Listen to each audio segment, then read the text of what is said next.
world? It's your girl Brittany, and today I have somebody that's very beautiful. Real Housewives of Atlanta star Demetria McKinney. What's going on? Hi, how you doing? Yes. Listen, Demetria told me she's not really trying to ride the shade train, but shade might have to be thrown today, right? Shade is inadvertent in this game. Okay. You cannot not shade, apparently, because I tried.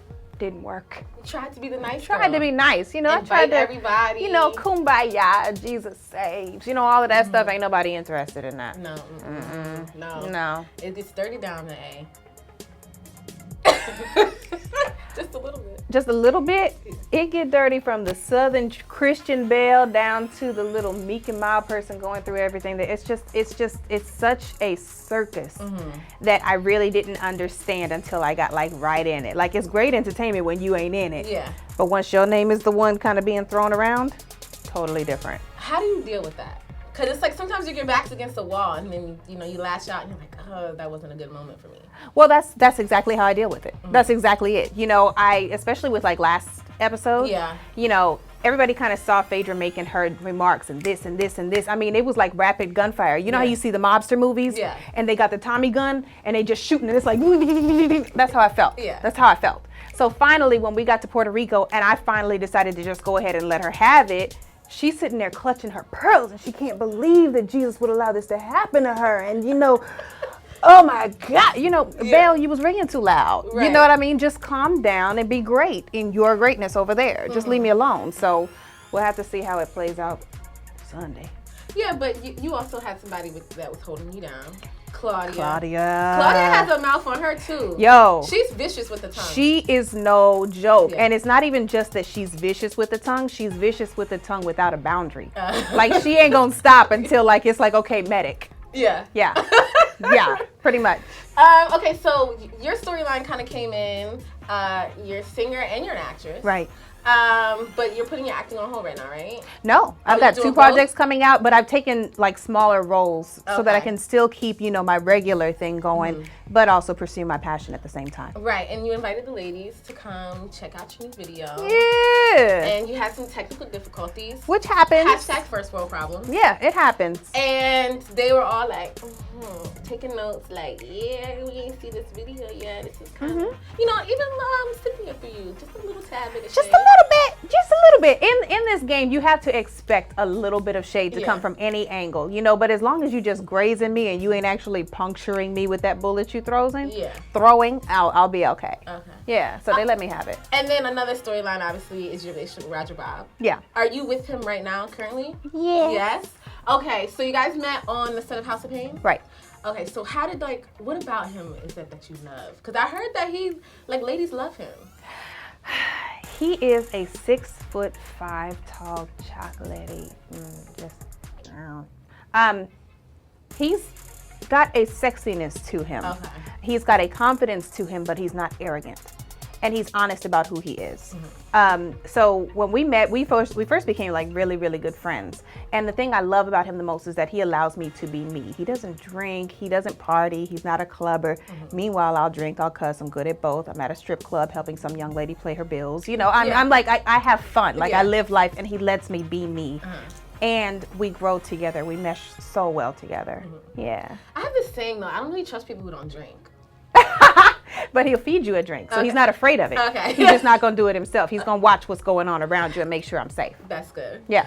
And so you guys have been kind of off and on through the years, I guess, because kind of conflict of interest when you guys are working together. It's right? difficult. It's really difficult because Mr. Perry, we both loved working with and for him, and he was the executive vice president of Tyler Perry Studios. Yeah. Meanwhile, I'm holding a pipe on House of Pain, you know, and Mr. Perry was like, this is not supposed to happen. There were really, really severe consequences for that type of thing. So did he find out about it? Not till this show. Oh, okay. Did he hit you guys up like, oh, really? He sent y'all an email? No, he didn't send us an email. There were times when he would ask us And of course, we were about denial, you know, but the beautiful thing about us was we were grown about our business, which is why we kept it to ourselves. You know, we understand that business has to happen. We understand what we wanted out of the relationship with each other. But whether we were on or in the couple of moments that we were off, we respected each other. We still held each other up, and we were still the best of friends. So how is it like working with Tyler Perry? Everything you'd expect. Okay. You know, it was so fast paced. We learned a lot. And he is a mastermind of who he wants to be. He is that architect for himself. Yeah. So I learned a lot out of that from him. How do you deal with like the criticism that he gets? There's a lane for everybody. And it just gets to a point where you wish that if you don't agree with the lane I'm in, just exit stage right. All right. You know what I mean? It's never fun to watch somebody go through something like that. Yeah. But watching how he's kind of been able to maneuver and handle it definitely prepped me for some of the things that have been coming at me as it pertains to the reality show and my music. So kudos to him for keeping his head high and realizing who he is in the midst of whatever else they want to put out there. Okay, Atlanta, the men's scene. Because you mentioned Roger Bobb and him being like this strong black man who's confident, has his business down packed. He's like an anomaly in Atlanta.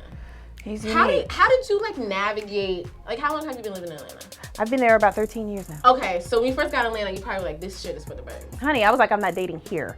Okay. I'm not dating where here. I'm not setting myself up. You know, any place that you have to go out on a date and you looking at the dude to see if his eyebrows are tweezed better than yours, you know, it makes me nervous. And I'm not against anybody finding love in the place in which they do. Right. You know, be who you are, be happy in who you are, but that's why I created 100 as well. You know, it's like be 100. If you checking for the same dude I'm looking at, tell me. Yeah, we can boy watch just together. Hey, yeah, honey, yeah, you know, but just the games are just not necessary. Let's talk about the music and like where you are today, your new single, album. Oh wow, the current single 100 featuring The Brat has been doing great.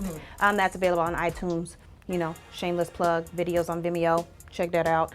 But the current single that I'm going to be releasing this Monday is called Trade It All. Okay. And people got an opportunity to hear a little bit of me singing that this past Sunday. Yeah. Very, very smooth ballad, really, really heartfelt song, and I hope that they love that.